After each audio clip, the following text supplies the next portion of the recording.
할렐루야. 네. 우리 옆에 분과 함께 사랑의 인사를 나누도록 하겠습니다. 하나님은 오늘도 살아서 우리 가운데 역사하십니다. 네. 우리 앞뒤에 있는 분에게도 인사하겠습니다. 하나님은 오늘도 살아서 우리 가운데 역사하십니다. 아멘. 네.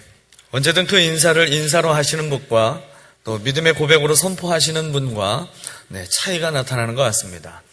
우리가 언제든 그 믿음의 고백으로 또 우리 입술의 간증으로 그렇게 인사를 나눌 때에 하나님이 곳에서 충만한 성령의 은혜로 우리 가운데 임재하시는 귀한 은혜를 경험케 하실 줄 믿습니다. 네. 제가 오늘 본문을 가지고 함께 말씀을 나누기 위해서 준비하면서 마음으로 얼마나 많이 제가 후회도 하고 내가 왜 이 본문을 붙들고 씨름하고 있을까, 제가 참 많이 고민을 하게 됐어요. 달란트 비유를 가지고 설교한다는 것이 저에게 한 주간 동안 얼마나 마음을 무겁게 했는지 모릅니다.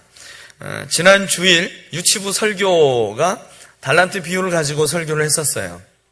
저기 앉아있는 철이가 그때 말씀을 열심히 잘 들었었는데, 유치부 아이들에게 했던 달란트 비유는 너무도 즐겁고 기쁘고 감사한 시간입니다. 그래서 이 아이들에게 어떻게 하면 이 말씀을 좀 더 리얼하고 재밌게 전할까, 그렇게 고민하면서 열심히 말씀을 준비해서 전했어요. 그런데 이 자리에 계신 분들 대부분이 그렇게 유치원 때부터 열심히 많이 들었던 설교가 이 달란트 비유의 설교인데, 도대체 이분들에게 무슨 은혜가, 새롭게 전달되는 은혜가 무엇이 있을까? 이제는 다 탈탈 털어서 더 이상 털어서 나올 게 없을 것 같은 본문인데 왜 하나님이 이 본문을 내게 주셔서 오늘 이 거룩한 주일 말씀을 전하는 자리에서 이 본문으로 설교를 하게 하셨을까? 네, 우리가 이제 또 기도에서도 그랬고 주보 광고를 통해서도 알고 있듯이 이제 오늘 모자이크 교회로 또 설교를 가시는 담임 목사님이 이제 그곳에 가시기 때문에 제가 주일 일부 예배에 설교로 섬기게 됐다는 소식을 듣자마자 제 마음속에 하나님이 설교할 본문으로 탁 주신 것이 이 달란트 비유였어요. 그 다음부터 제 마음은 순종해 말어, 여기에 대한 갈등이 굉장히 심했어요. 그래서 설교 본문을 바꾸고 싶은 유혹이 얼마나 많았는지 모릅니다. 오죽하면 제가 금요일날 저희 청년 목장에 제가 기도 제목을 그렇게 냈을까요? 하나님이 주신 그 설교 본문에 내가 잘 순종하는 마음으로 그 안에서 하나님이 주신 은혜를 잘 발견해서 설교를 잘 할 수 있도록 기도해달라, 그렇게 기도 제목을 냈어요. 그랬더니 기도 제목을 정리하는 한 청년이 이렇게 기도 제목을 정리해서 딱 올려놨어요. 불순종하지 않고 달란트 비유로 설교 잘 할 수 있도록. 마치 하나님의 음성처럼 제 귀에 크게 빵 들리는 것처럼 느껴졌어요. 그래서 그래, 나는 그저 순종하는 마음으로라고 표현했는데 저 아이가 받아들이기에는 불순종하지 말라고. 그래서 제가 순종하는 마음으로 이 말씀 붙들고 이 본문 붙들고 제가 씨름하면서 하나님 앞에 하나님이 주신 은혜를 그렇게 간절히 사모하며 말씀을 준비하게 됐습니다. 오늘 이 말씀을 통해서 우리에게 익숙한 말씀이든 익숙하지 않는 말씀이든 언제든 그 안에서 하나님께서 주시는 마르지 않는 생수와 같은 그 놀라운 하나님의 은혜가 제가 이 말씀을 준비하면서 저에게 임했던 것처럼 오늘 저와 여러분에게 동일하게 그 하나님의 은혜가 임하게 되시기를 예수님의 이름으로 축원을 드립니다. 이제 이번 한 주간 대부분의 성도님들이 각자의 삶의 자리에서 힘쓰시는 공통적인 한 가지가 있을 것입니다. 그것은 바로 결산일 것입니다. 결산. 이제 이번 주간이 4월의 마지막 주간이고 이제 월말이 코앞에 다가오게 됐죠. 업무를 진행하고 있는 직장인이나 또 사업을 경영하거나 또 가정에서 살림을 책임지거나 또 배움의 현장에 있는 학생의 신분으로 있거나 누구든지 간에 매월 말일이 다가오면 그 월말을 결산하느라 참 많이 분주하게 움직이는 것들을 보게 됩니다. 지금은 이 대학생들이 중간고사 기간입니다. 그래서 지금까지 배웠던 그 학업에 대한 중간 결산을 하고 있는 시간이 되는 것이죠. 월말에는 전부 다 결산을 하느라 참 바쁘게 됩니다. 가정 경제를 책임지고 있는 분들도 이 가계부를 정리하면서 내가 이번 한 달 어떻게 살아왔나, 다음 달 살아갈 여유가 조금이라도 지금 남아있나, 지금 이 가계부채를 어떻게 정리를 해야 되나, 이 결산을 다 하게 되는 것이죠.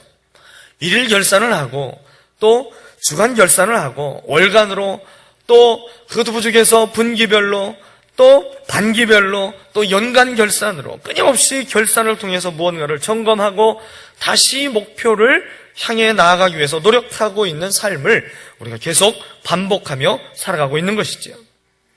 회사를 나누게 되면 이것이 단지 어떤 물질에 대한 숫자적인 개념, 그런 계산뿐만 아니라 업무에 대한 그 결산도 매일매일 이루어지게 되는 것이죠.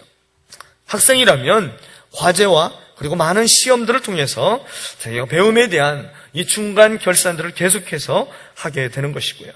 사업을 경영하는 사람이라면 그날의 수입과 지출을, 이달의 수입과 지출을 맞춰보면서 결산을 하게 되는 것입니다. 저에게 이 결산이라는 것을 가장 실감나게 생각하게 만들어준 한 가지 에피소드가 있었습니다.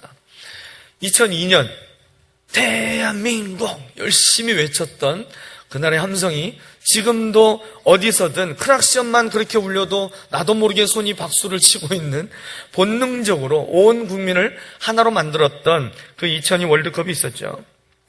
그 열기가 식지 않았던 그 해 여름이었어요. 2002년 여름 방학 기간에 제가 천안에서 이제 개척교회를 섬기고 있었는데, 그 교회에 이제 청년부 수련회를 가게 됐습니다. 청년부라고 해봤자 7명이었어요. 7명이서 이제 수련회를 가는데 제주도로 수련회를 가게 됐습니다. 아주 부푼 기대를 가지고 제 생에 태어나서 처음으로 비행기를 타보는 그런 시기였기 때문에 아주 부푼 가슴을 가지고 수련회를 준비하게 됐어요. 그런데 그때 이제 가기 위해서 한 집사님의 남매였던 청년 2명과 그리고 신학교 동기였던 여자 전도사가 있었어요. 이렇게 4명이서 이제 제주도로 가는데 비행기를 타고 가니까 이제 그곳에 가서 입을 만한 옷을 사기 위해서 동대문이라는 곳에 한번 가보려고, 촌놈이 한 번도 가보지 않았던 동대문이라는 곳을 가려고 원대한 꿈을 가지고 계획을 딱 세웠어요. 날을 잡고 출발했습니다. 주일날 출발했던 것으로 기억을 해요. 저녁 예배를 마치고 이제 딱 출발했습니다. 제 차로 출발했어요. 그때 당시 있었던 슈퍼 티코를 몰고 서울을 향해서 천안에서 출발했습니다. 출발했는데 문제는 이 4명의 공통점이 한 가지가 치명적인 게 있었다는 거죠. 전부 다 서울이 낯설었다는 거예요. 도대체 서울을 제대로 가본 사람이 4명 중에 한 사람도 없는 거예요. 근데 2002년도였으니까 내비게이션도 많이 보급되어 있는 것도 아니었고, 내비게이션도 없죠. 그리고 무슨 용기가 있었는지 지도도 없이 그냥 갔어요. 유일하게 4명 중에 제가 딱 한 사람이 가지고 있었던 서울을 안내하는 안내도는 지하철 노선도였어요. 근데 저는 그때 얼마나 서울에 대해서 무지했냐면, 지하철 노선도가 서울에 있는 지역을 그대로 정확하게 보여줘서 그 노선대로 따라가면 우회전 좌회전이 되는 줄 알았어요. 답답하죠?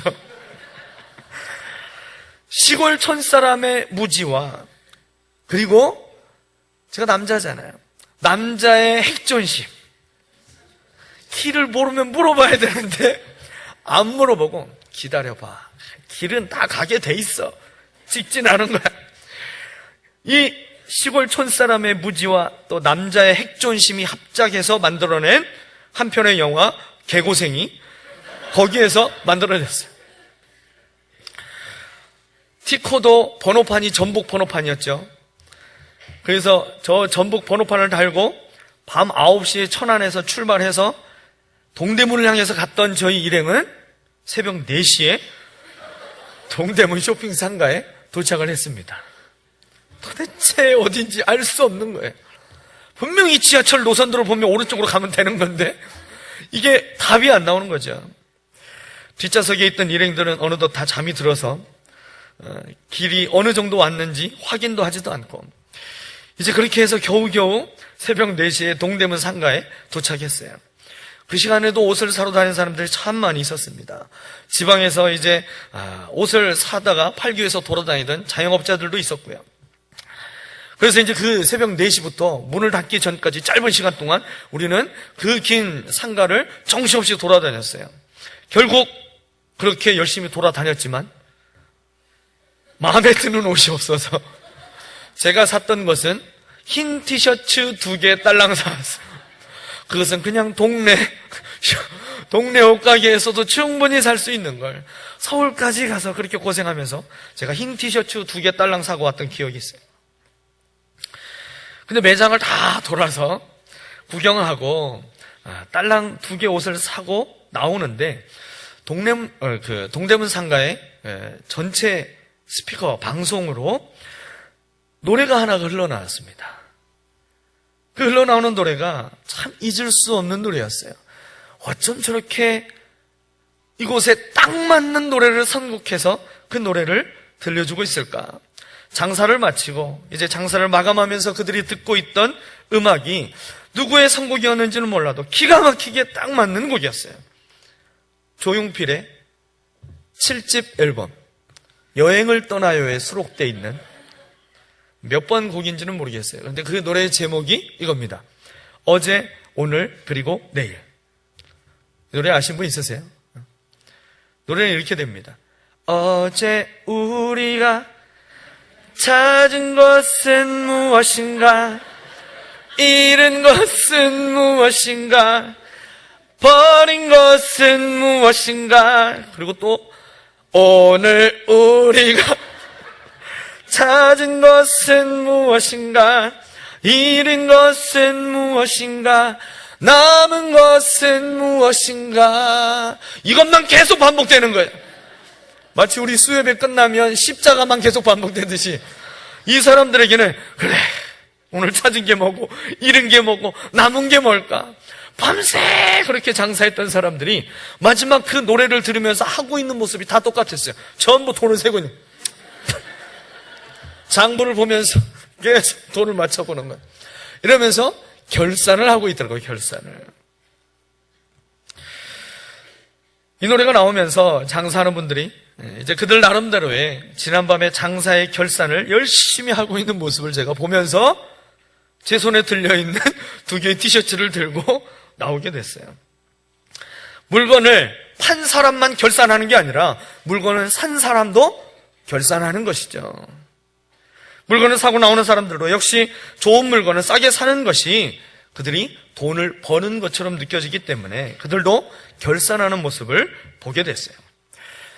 참 천신만고 끝에 그렇게 동대문에 갔던 저희 일행도 노력 대비 얼마만큼의 소득이라 불릴 만한 쇼핑이 있었는지 결산해 봤지만 저 빼놓고는 다 소득이 있었던 것 같아요. 여러분, 결산하는 사람들의 모습은 언제든 둘로 나눠지게 됩니다. 하나는 손해로 마감하는 사람과 그리고 또 하나는 손해보지 않고 이윤을 남기고 결산을 마감하는 것이죠. 여러분, 손해를 보고 나서 손해로 그날의 장사를 마감한 사람이 아침을 맞이하는 것과 자기를 비우고 종이 되어서 사람들의 비위와 필요를 다 채워주는 그 고생을 다 하고 나서 이득이 많은 사람이 맞이하는 그 아침, 둘 다 똑같은 태양을 맞이하지만 그 태양은 서로 다르게 느껴지게 될 것입니다. 이러한 일을 매일 반복하며 치열하게 전쟁의 삶을 살아가고 있고 그 속에서 기쁨을 주기도 하고 때로는 실패와 좌절을 맛보게 되는 시간이 이 결산을 통해서 나뉘더라는 것이죠. 그저 바쁘게 살아갈 때에는 이 기쁨과 좌절로 나눠지게 되는 여유가 사람들에게는 나타나지 않게 되는 것이죠. 오직 결산의 자리에서 내가 지금 제대로 한 것인지, 내가 지금 이 일을 통해서 내게 얻는 것이 얼마나 되는지, 내가 그저 쏟아붓기만 하고 내가 그저 얻을 수 없는 그 일에 내 모든 것을 허비하고만 말았는지, 아니면 내가 허비한 것이 아니라 남는 인생을 살았는지, 이것은 결산의 자리를 지나가야만 그것을 알게 된다는 것이죠. 오늘 저와 여러분의 삶은 어떠한가 돌아보기를 원합니다. 어제라 여겨지는 지나온 인생 속에서 무엇을 그렇게 찾으며 살아왔는지, 얼마나 소중한 것들을 우리가 잃어버리며 그렇게 살아가고 있는지, 이제는 내게 필요 없다 하면서 그렇게 소중한 것들을 버리면서 살아가고 있는 것은 아닌지, 그것이 사람일 수도 있고 내게 누리고 있었던 모든 삶의 물질과 특권일 수도 있겠죠. 그리고 또 오늘 무엇을 그렇게 찾으며 살아가고 있고 또 그렇게 잃고 무엇을 남기며 살아가고 있는지, 여러분 이 결산을 통해서 간절히 바라기는 저와 여러분이 손해로 마감하지 않고 더 많은 것을 얻고 남기는 그런 하나님의 자녀가 되시기를 주님의 이름으로 축원을 드립니다. 주님은 우리가 그저 허비하고 소래모는 인생으로 우리의 인생을 끝나도록 내버려 두지 아니하시고, 주님이 우리를 택하시고 하나님의 자녀 삼으시고 우리를 이 땅에서 살아가면서 하나님의 사명을 맡겨주실 때에는 우리에게 더 풍성한 것으로 더 좋은 것을 우리가 삶에서 더 많이 채워가며 하나님의 영광과 하나님이 주시는 유익을 누리며 살아가라고 우리에게 그렇게 하나님이 주시는 인생을 살아가게 하시는 줄 믿으시기를 바랍니다. 주님은 이 땅에 오신 목적을 요한복음 10장 10절에 우리에게 분명히 말씀해 주고 있습니다.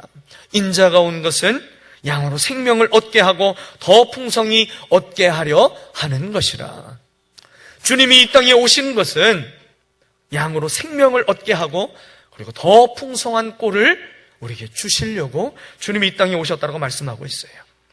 여러분, 그런데 그렇게 말씀하신 예수님의 삶을 한번 인간적인 눈으로 그 예수님의 인생을 결산해 본다면 예수님의 인생만큼 완전히 파산이라고 이야기할 수 있는 인생도 없을 겁니다. 예수님은 하늘의 영광을 버리고 이 땅에 오셨어요.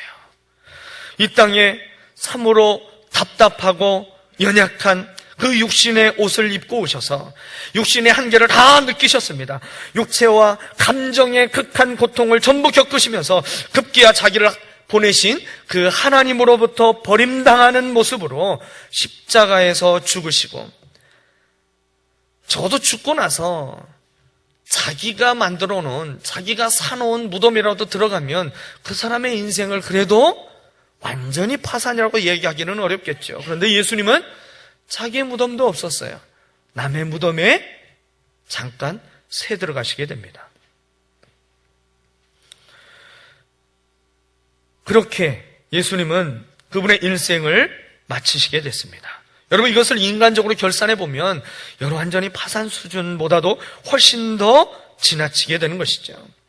그러나 예수님의 일생의 결산이 마이너스가 아니라 지금도 계속되고 있는 플러스가 되고 있다라는 그 확실한 증거가 무엇이 되겠습니까? 그분의 인생을 마이너스가 아닌 지금도 계속되고 있는 플러스라고 확실하게 이야기할 수 있는 그 증거가 바로 이 자리에 있는 저와 여러분이 되는 줄 믿으시기를 바랍니다.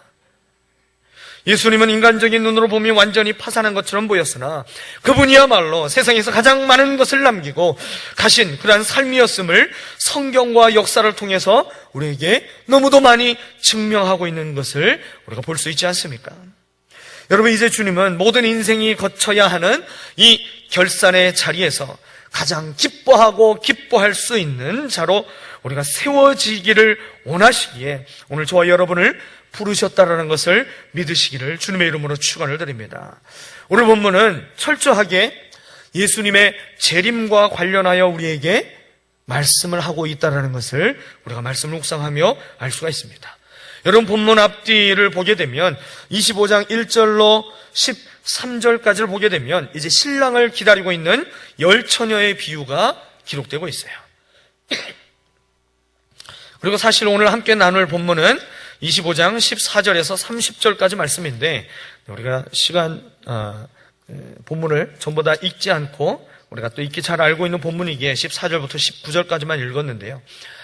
이 31절부터 마지막 46절까지는 이제 주님이 다시 오실 때 심판주로 오셔서 양과 염소로 나뉘어 하나님 앞에서 최종적인 결산을 하게 될 것이라는 말씀이 나오게 됩니다.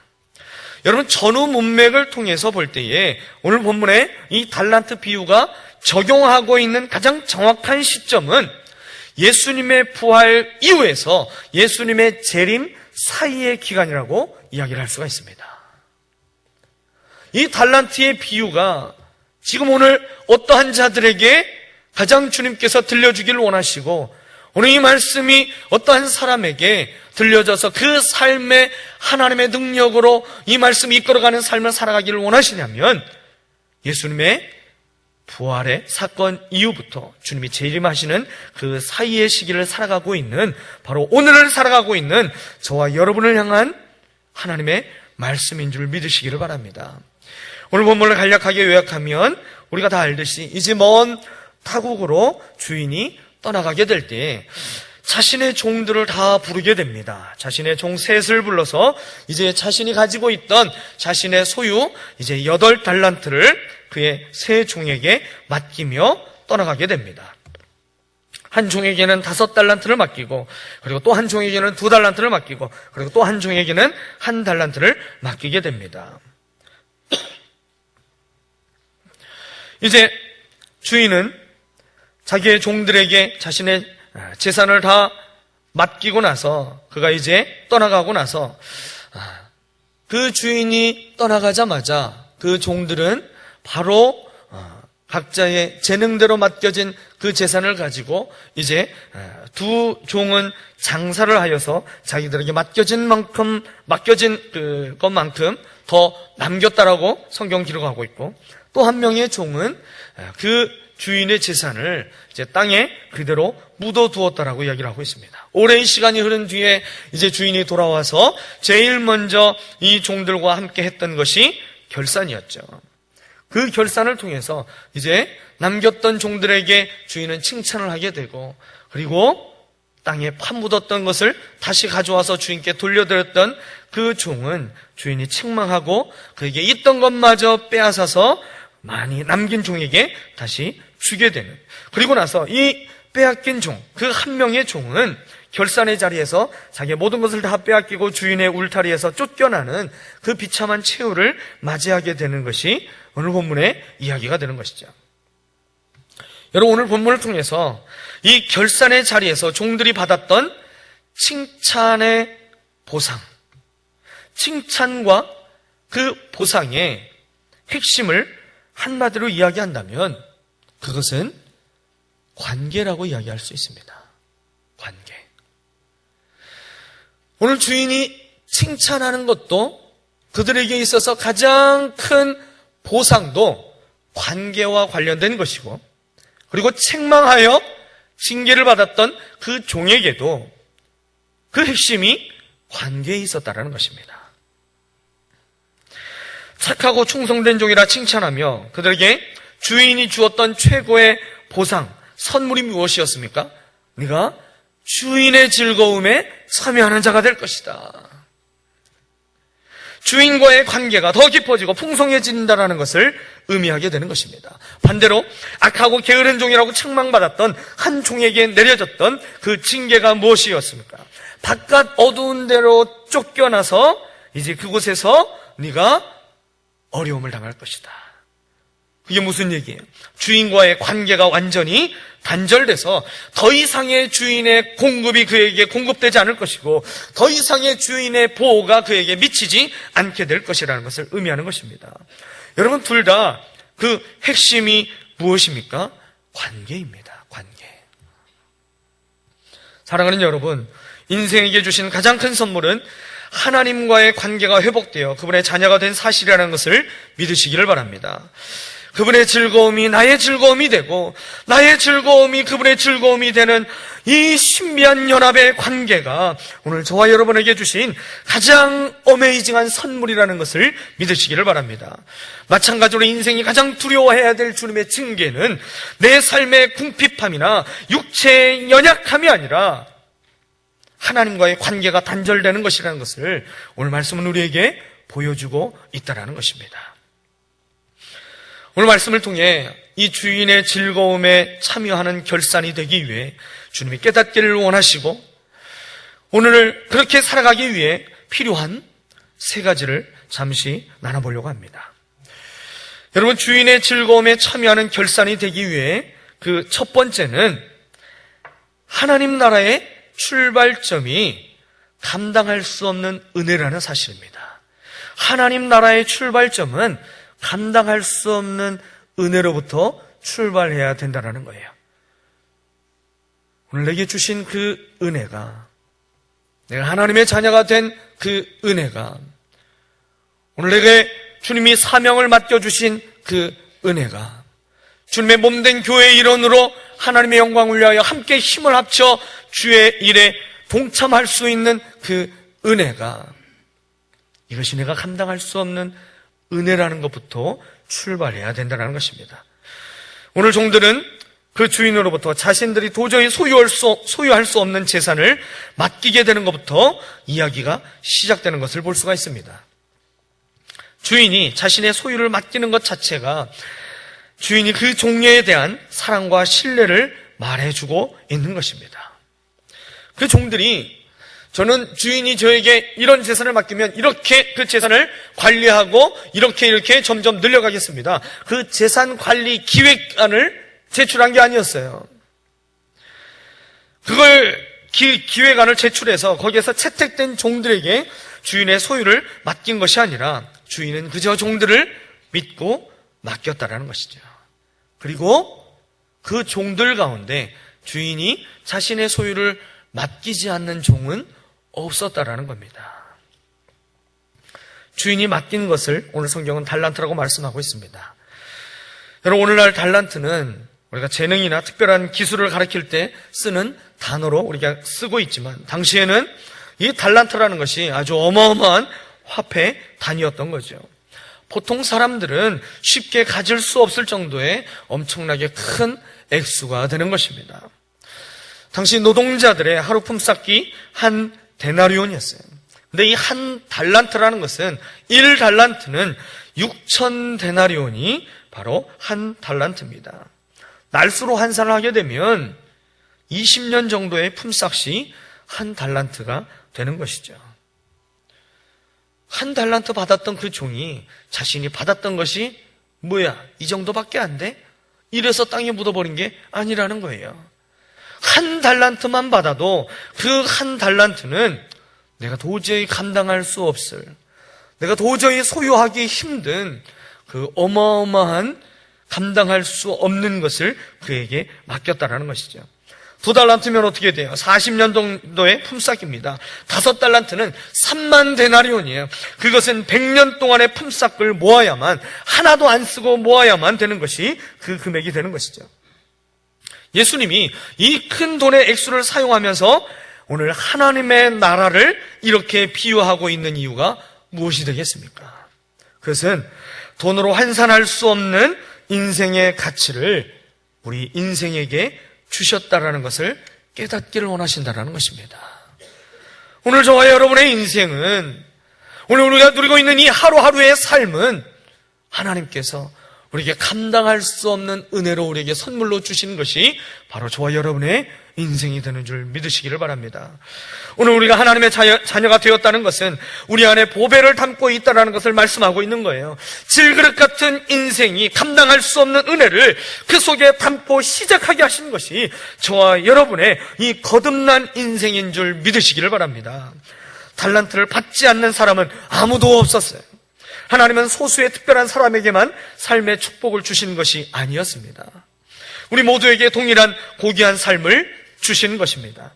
하나님은 우리에게 하나님이 선물로 주신 인생을 다 맡겨주셨어요. 그래서 우리가 언젠간 어떤 인생을 살았는지에 대한 그 결산할 때가 누구에게든지 다 찾아오게 된다는 것을 기억하라는 것이죠. 그 결산의 때에 착하고 신실하게 산 사람이 있을 것이고 악하고 게으르게 산 사람이 나눠질 것입니다. 이 땅에서 하나님의 백성으로 살아가는 우리가 여러분은 어떻게 살아가야 하는지에 대한 그 기준에 합격하기 위해서, 그래서 우리가 먼저 기억해야 할 것, 그것은 바로 내게 주신 은혜가 감당할 수 없는 은혜다. 여러분, 여기에서부터 우리의 삶의 시작이 항상 이루어져야 된다는 것입니다. 여러분, 은혜였기 때문에 오늘 종들은, 오늘 말씀해 보니까 그들이 바로 가서 16절 말씀에 5달란트 받은 자가 바로 가서 그곳으로 장사하여 5달란트를 남겼다라고 그랬어요. 여러분, 은혜였기 때문에 그가 바로 달려가서 그 일에 열심으로 자신에게 있는 재능을 다하여서, 그저 그 재능이 삶의 일부가 아니라 그 삶 전체를 사용해서 주인의 소유를 맡아서 그 소유를 늘리게 되어졌다는 것이죠. 여러분, 언제든 저와 여러분의 삶의 출발이 은혜가 되어야 할 줄 믿습니다. 사람과의 관계 속에 그 만남의 출발이 은혜여야 할 줄 믿습니다. 오늘 저와 여러분이 행하는 모든 일들의 결정의 출발이 하나님의 은혜일 때에 하나님이 그 일들을 하나님의 은혜로 바꿔주시고 채워주시는 것을 저와 여러분에게 경험하게 하실 것입니다. 여러분, 은혜가 출발점이 되지 않고 의지가 출발점이 된다면 그 사람은 수없이 넘어지고 다시 일어나기 힘든 지경에 이르게 될 것입니다. 그래서 또 다른 의지가 생기기 전에는 절대 그 의지로 시작해서 넘어진 자리에서 일어나기 어려운 법인 것이죠. 그러나 은혜로 출발한 사람은 웬만한 것은 걸림돌이 되지 않기 때문에 넘어지지 않게 되는 거예요. 혹 넘어질지라도 언제든지 다시 일어날 수 있는 힘을 얻게 하는 것이죠. 주님이 여러분을 위해서 하셨던 일을 기억하시기를 바랍니다. 주님이 이 땅에 오시고 죽으시고 부활하신 그분의 은혜가 있었기 때문에 저와 여러분의 신앙의 출발이 가능하지 않게 됐습니까? 여러분, 그 은혜가 어찌 갚을 수 있는 은혜가 되겠습니까? 주님이 내게 행하셨던 그 은혜가 내가 알지 못했던 그때 이미 이루어 주셨던 그 모든 은혜가 어찌 내가 감당할 수 있는 은혜가 되겠습니까? 여러분, 이 감당할 수 없는 은혜로부터 우리의 삶의 걸음걸음을 매일매일 시작하게 된다면 여러분, 그 사람의 인생이 항상 기뻐하게 되는 것입니다. 그 사람의 인생의 모든 범사가 감사로 바뀌어질 수 있는 것입니다. 그 사람의 인생이 하나님 앞에 모든 문제를 기도의 자리로 가지고 나갈 수 있는, 그래서 쉬지 말고 기도할 수 있는 삶을 이루게 되는 것입니다. 그러게 오늘을 살아가는 저와 여러분이 주인의 즐거움에 참여하는 결산을 준비하는 인생이 되기 위해서 여러분, 우리의 한 주간의 시작을, 매일의 시작을 우리가 감당할 수 없는 은혜로 시작하게 되시기를 주님의 이름으로 축원을 드립니다. 두 번째, 주인의 즐거움에 참여하는 결산을 위해서 오늘 본문이 우리에게 주시는 교훈은 나를 아시는 주님께서 내가 감당할 수 있는 수준의 사명을 맡기셨다라는 것을 우리가 알아야 된다는 거예요. 주님은 나를 아시고 내가 감당할 수 있는 수준의 사명을 맡기신다. 얼토당토 않는 일을 내게 맡기시지는 않는다라는 거예요. 하나님이 내게 주시는 그 사명은, 주님이 내게 허락하신 그 믿음의 삶은 우리가 능히 감당할 수 있기에 우리에게 맡겨 주시는 것입니다. 주인이 타국에 갈 때 모든 종들을 불러 한 사람도 빠짐없이 달란트를 맡길 때에 맡기는 기준이 있었어요. 그것은 각각 그 재능대로였어요. 여러분, 이게 뭐예요? 이 말씀을 잘못 오해하게 되면 주인이 종들을 차별하고 있구나, 편애하고 있구나, 얼핏 잘못 보면 그렇게 볼 수도 있어요. 그러나 이 각각 그 재능대로 했다라는 것은 차별에 대한 관점으로 봐서는 안 될 것이죠. 주인이 종들 개개인의 장점과 단점을 잘 알고 있었다라는 거예요. 사랑하기에 그 장점과 단점까지 다 보이는 것이죠. 그래서 그 지금의 상태뿐만 아니라 앞으로 어떻게까지 할 수 있는지 그 가능성까지도 그 주인은 종들에게서 보고, 그래서 그 종들에게 자신의 소유를 그렇게 나누어 맡겼다라는 것입니다. 사랑하는 여러분, 하나님은 저와 여러분을 아시는 하나님이심을 믿으시기를 바랍니다. 성경은 우리에게 너무도 많이 하나님이 우리를 아신다라고 말씀하고 있어요. 그 아시는 것이 얼마나 구체적이고 얼마나 섬세하게 우리를 아시는지, 그 하나님의 아신다라고 하는 말씀의 그 구절구절들이 우리에게 얼마나 많이 소개되고 있는지 모릅니다. 그분은 우리를 아시되 모태에서 조성되기 전부터 우리를 아시는 분이라고 성경은 말씀하고 있습니다. 우리의 머리털까지 세실 정도로 우리의 작은 부분까지 관심과 사랑으로 우리를 아신다라고 성경은 말씀하고 있습니다. 우리의 앉고 일어섬을 아신다라고 말씀하고 있어요. 우리의 마음과 생각까지도 아신다라고 말씀하고 있습니다. 우리가 어디에서 내뱉었던 그 말 한마디까지도 주님은 들으시고 기억하신다라고 말씀하고 있습니다. 우리가 다른 사람은 들을 수 없는 그 작은 신음으로 하나님 앞에 그렇게 낑끙대며 하나님 앞에 기도할지라도 주님은 그 작은 신음까지도 들으시고 아신다라고 말씀하고 있어요. 우리의 필요를 아시고 내가 구하지 않은 것까지도 채우실 정도로 나보다 나를 더 잘 아시는 하나님이시라고 성경은 우리에게 끊임없이 증거하고 있습니다. 내가 구하는 것보다 더 좋은 것으로 내 삶을 만족해 하시는 하나님이시라고 성경은 내게 말씀하고 있어요. 내가 감당할 시험 외에는 내게 허락하지 아니하시고 내가 감당할 수 없게 된다면 피할 길을 내게 주시겠다라고 말씀하고 있습니다. 여러분, 그 하나님을 신뢰하는 저와 여러분이 되시기를 축원을 드립니다. 마지막으로 주님이 기뻐하시는 주인의 즐거움에 참여하는 결산이 되기 위해서 오늘 우리에게 필요한 것 한 가지가 바로 하나님을 아는 지식이 필요하다는 겁니다. 하나님을 아는 지식이 오늘 우리에게 무엇보다도 필요한 거예요. 여러분, 주님이 우리를 아시기 때문에 오늘 우리에게 필요한 것은 우리도 그 주님을 알아가는 시간과 노력이 반드시 필요하다는 겁니다. 하나님이 나를 아시듯 내가 하나님을 알아가는 시간을 반드시 가져야 되는 겁니다.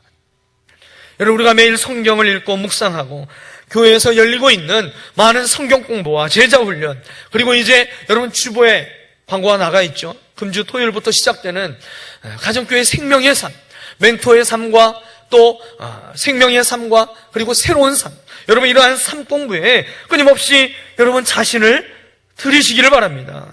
나를 아시는 하나님께 우리 자신을 드릴 때에 하나님은 자신을 우리에게 더 많이 나타내 주신다는 사실을 여러분 반드시 기억하셔야 돼요.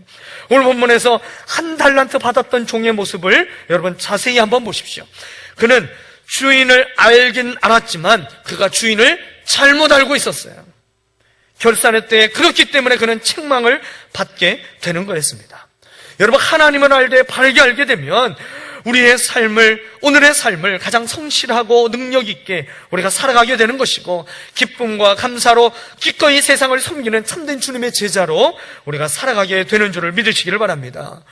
예수님이 오늘 말씀에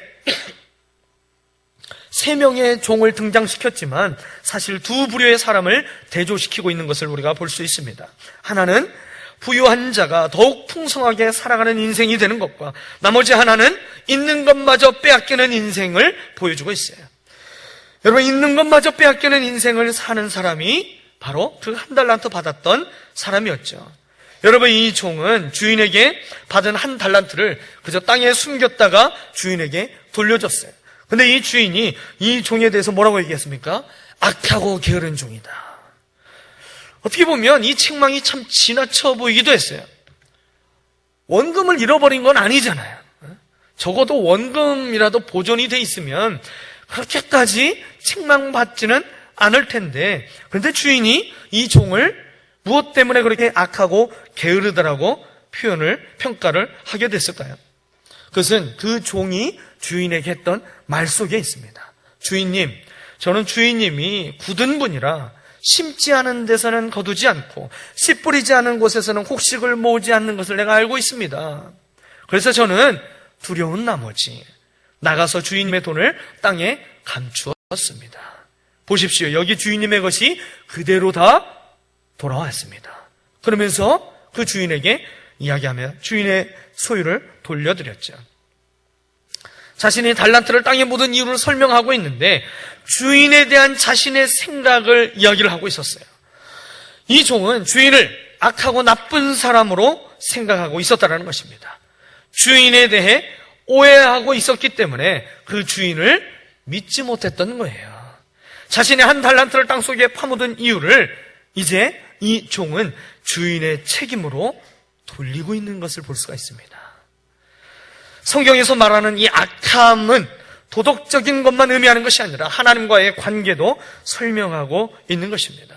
하나님에 대한 불신, 하나님에 대한 오해, 하나님을 하나님으로 인정하지 않는 것, 자신의 책임임에도 불구하고 하나님의 책임으로 돌리는 것, 이 모든 것이 다 악이라는 거예요.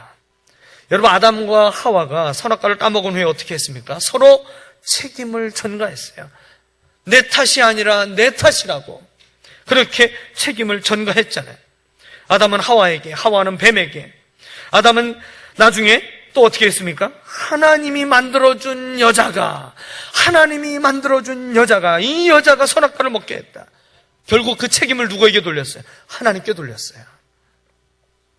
여러분, 얼마나 많은 사람들이 세상을 악하게 살아가면서 문제만 생기면 그 원인을 결국 하나님 탓으로 돌리며 살아가고 있는지 몰라요.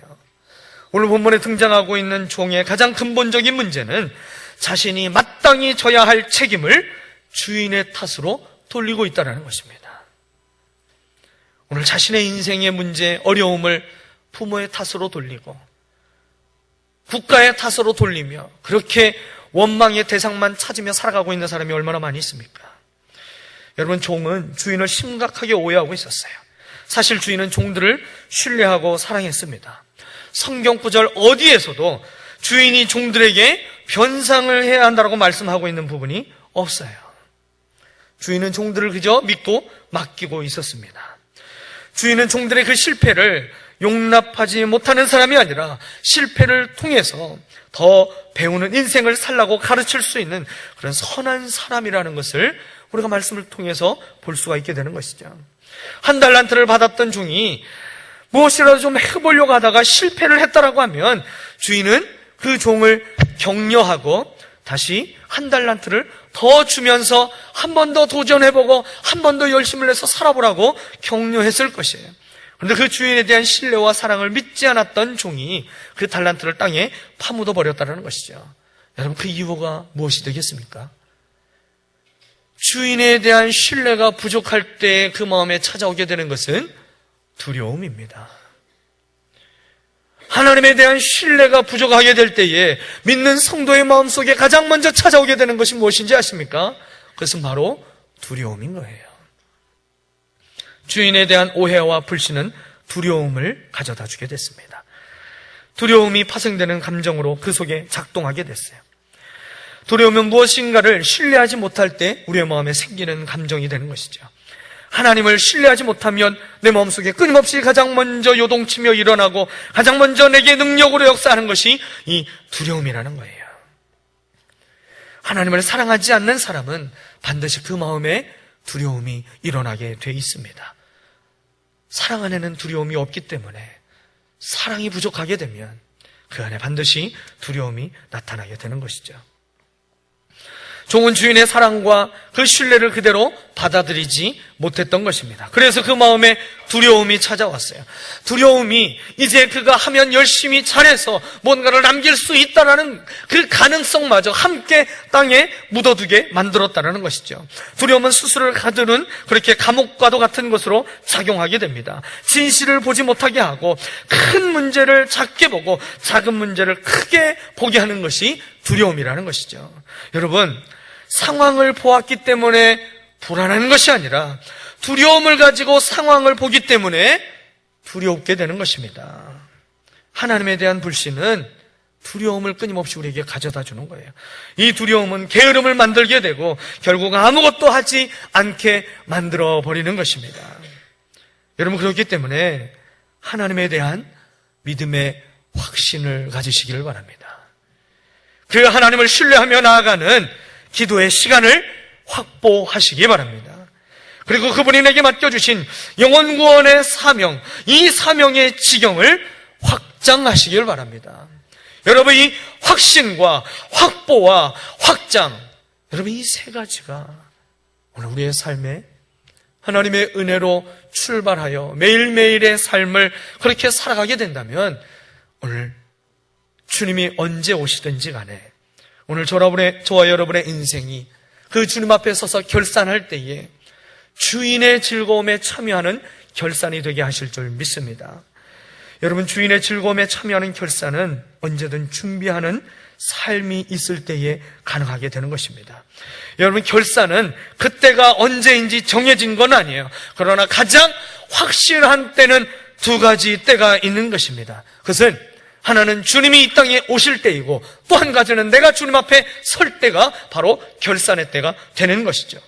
오늘 주님이 오시듯, 오늘 주님 앞에 가게 되듯, 그렇게 주님이 내게 맡겨주신 감당할 수 없는 은혜와 사명을 위해서 우리가 최선을 다해 살아가게 된다면, 여러분, 주님은 우리가 얼마를 남겼느냐를 보기 위해서 우리에게 그 결산의 자리를 부르시는 것이 아니라, 내가 주님을 얼마나 신뢰하고, 내가 주님을 위해 얼마나 땀을 흘리고, 내가 주님을 얼마나 사랑하고, 내가 얼마나 그 주님을 신뢰하며 믿음의 걸음을 살아갔는지, 우리의 삶을 통해서 그 믿음을 고백하고 있는지, 이것을 보신다라는 것입니다.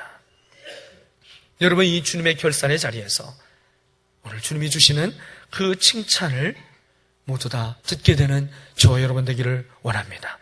잘하였도다 착하고 충성된 종아, 내가 작은 일에 충성하였음에 내 주인의 즐거움에 참여할지어다. 그 주님과의 관계가 더 깊어지고 풍성해져서 그 주님의 부유하심을 이 땅에서 마음껏 경험하며 누리며 간증하며 선포하며 살아가는 저 여러분이 되시기를 예수 그리스도의 이름으로 축원을 드립니다. 기도하겠습니다. 참 좋으신 하나님 아버지, 오늘 우리에게 하나님 나라를 이루며 살아갈 수 있도록 주님이 우리를 부르시고, 이제 주님이 우리에게 맡겨주신 그 위대한 놀라운 삶과 우리에게 주신 그 은혜가 내게 감당할 수 없는 은혜인 것을 깨닫게 하시니 감사합니다. 주님, 내가 소유할 수 없는 것을 우리에게 소유할 수 있도록 은혜를 주셨고, 이제 하나님 우리를 잘 아시는 그 하나님 앞에 우리의 모든 것을 맡기며 그 하나님을 알아가는 우리 아버지 하나님의 노력을 통하여서 이제 그 주님을 믿고 신뢰함으로 믿음의 삶을, 믿음의 걸음을 한 걸음 한 걸음 힘있게 내딛으며 주님이 주시는 놀라운 믿음의 간증이 우리의 걸음마다 쌓여갈 수 있도록 주께서 역사하여 주옵소서. 그래서 하나님, 주님을 믿고 신뢰하며 이 땅에서 언제든 주님이 오실 때에, 언제든 주님 앞에 설 때에 하나님 그 주인의 즐거움에 참여하게 되는 가장 영광스러운 결산을 받게 되는 믿음의 권속들이 될 수 있도록 축복하여 주옵소서. 예수 그리스도의 이름으로 감사하며 기도하옵나이다. 아멘.